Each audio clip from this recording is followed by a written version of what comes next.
Hey guys, on today's episode of SimplyLu, I'm going to show y'all how I make a very flavorful cauliflower rice using riced cauliflower and shrimp. Okay, so for today's ingredients, you're going to need some riced cauliflower, and you can do that yourself if you use a food processor, or I prefer to just buy it at the store. It's ready to go for you, less mess, really quick and simple. So I've got some riced cauliflower.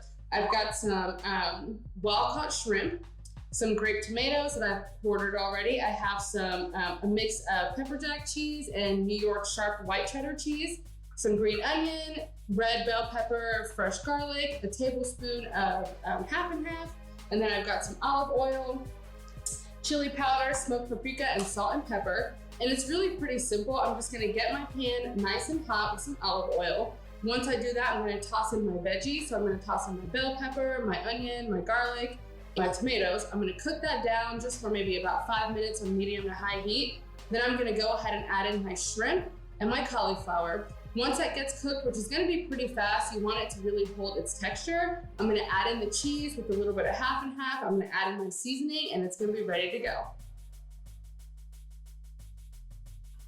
Okay, so my stomach is growling over here. We're gonna go ahead and give this bad boy a taste. And it's so fun when you have healthy food that's good, simple to make, and flavorful. There's really no other way to go. All right.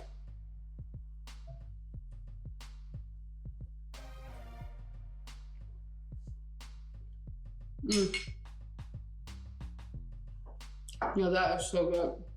It's creamy, it's crunchy, cooked perfectly. The cauliflower still has its texture. The shrimp still has its texture, because you don't want just some mushy thing. You want all the flavor and the texture. It is very, very good. The only thing I would do was add a little bit more cayenne pepper. So this is all I have for y'all, and we'll see y'all in the next episode of SimplyLu. Make sure to like and subscribe, and go ahead and comment below.